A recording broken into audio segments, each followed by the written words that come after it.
So guys, today we're going to talk on how to make a mood board.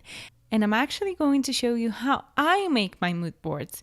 And I'm going to share with you a mood board that I did recently for my latest publication. It's not even out yet, so I cannot even say my latest one, but I'm going to share with you the whole process.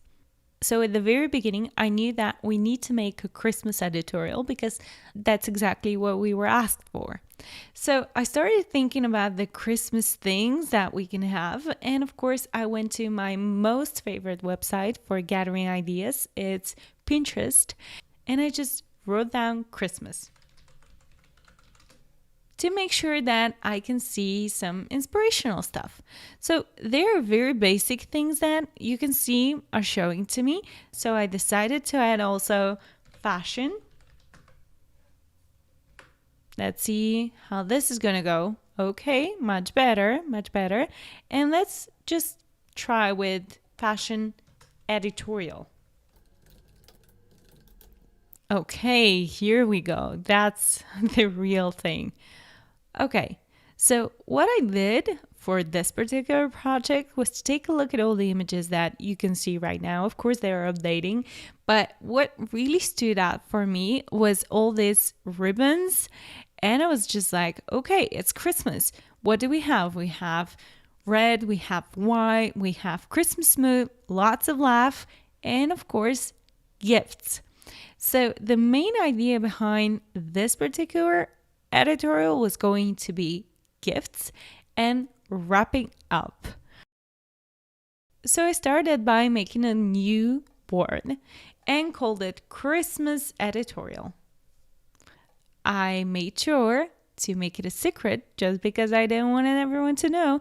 And when I created it, I was finally ready to collect more images. Gathered everything I found that I liked in the same folder and called it a night. Because as I told you in the podcast, sometimes I have this awesome and amazing opportunity to dream of certain photos. And I thought that maybe this is going to be one of those nights. And I turned out right. So in the morning, I was already having some sketches and I decided to actually use them. Shared the idea with my team and they truly fell in love with it. So I actually started with the mood board. The thing is, with this project, we had very little time. So it was super important for us to have a very clear idea. And since the deadline was so short, we decided that maybe it's going to be the best if we just stick to the studio. The reason why I first collect images in Pinterest is because usually a mood board is taking a little bit longer if you want to arrange it the right way and do everything the right way. And that's exactly what I wanted. So when I knew that I have enough images on Pinterest, I was ready to collect them on my computer and finally start making the actual mood board. So I saved them all together and I called the model agency, told them what we needed, and they offered us some models. Once I had all the images, I was ready to collect them in different folders because this is making my process easier. Once I was ready, my folder looked exactly like that. I had my makeup folder, my poses folder, and in the end, I turned out to use more of the poses that I actually told you that I dream of. So you'll be able to see them in the final mood board. So we had some ideas about set design, and this is not something that I include every time in my mood board. So this is exactly the thing that I was telling you about in the podcast. Sometimes you need to be flexible. You need some pages of the mood board and other you don't, and that's okay. I had my styling folder and then I had just a few images for the mood overall.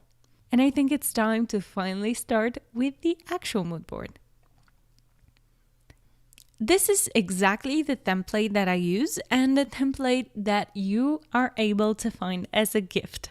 So, as you can see, it's very, very simple. Here, write down the name of the magazine, the name of the shoot, and what's the date of the photo shoot. I find this very important because this way everyone in the team is going to have all the necessary information.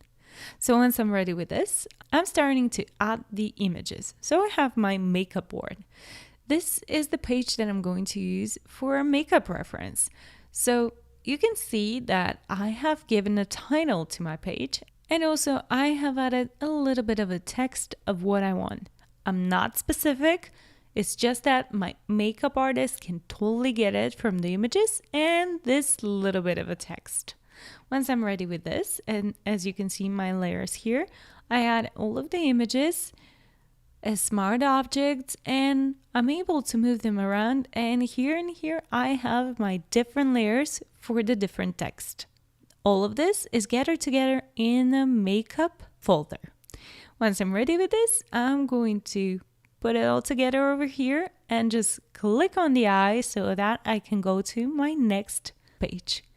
We actually were thinking about two different models. The one is Tanya.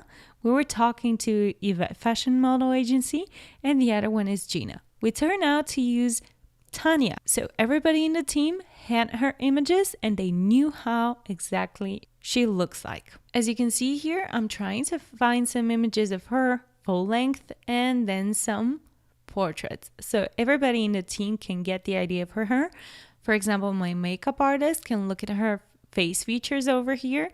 My hairstylist can take a look at her hair over here. And my stylist can actually get a general idea of her body curves. Then we go to the hair. And here I have no references because I thought to my hairstylist that I actually need something very simple but very good looking. And I decided to give him freedom. And he did great. So I guess it's going to be a little bit of a surprise to you too when you see the actual editorial. So let's go to the next one. It's poses. Here I've gathered some poses that we can use. We're not going to use the same poses. But if we move, for example, her hand over here and change a little bit her legs, then you're going to have a completely different pose, but your model is going to have a point to start from. And I think it's really helping your models. So I definitely prefer to have a poses page. Next on, we're going to styling. As you can see, here is a little bit of text. Fast of colors, fluid materials, Christmas spirit. Okay. I think that's exactly what we have. As you can see, there are some very posh looking, beautiful dresses. And then we have this type of styling where it's more casual. But my stylist is definitely getting the idea that she can also have a lot of freedom. The next one is general mode. This, by the way, is usually the very first page that I do. And it's the very first one that you are going to see when you open my PDF. Here, everyone can get a general idea of what the photo shoot is going to look like. You see Christmas mood, big smiles, some movement, maybe in the hair, not very sure. The key element is the ribbon. As you can see on every photo, almost every photo, there is a ribbon. And that's exactly what we want in our editorial. Lots of Christmas mood and emotion. Next up is props. For this editorial, we decided to use props. You don't need to have this page in your mood board, but if you're using props, you can definitely make one like this and just put together all of the props that you need for the shoot. Okay, that's a final one. And it's a very concerning one, a little bit of a shameful for me, but I'm going to share it with you. So these are the sketches that I told you about. You see? Here, okay, that's in Bulgarian. So let me tell you what I've wrote here. She's laughing. As you can see, she has a ribbon on her forehead, and it's very obvious that she's laughing. Yes, the drawing is just awful. And also, by the way I write is also awful. So hopefully someone is able to understand me. But I am able to get a general idea for this. And it was also kind of funny, so I decided to add it for my team. And they were truly laughing very, very hard on this. So guys, I hope you're laughing at this too. What I do now is to make this mood board a PDF. I bet you know how to do this. If not, let us know in the Fashion Photography Podcast group and we can make another tutorial for you. After I'm done with this, I'm going to save each and every page as a separate JPEG. As I told you in the podcast, I personally find this important.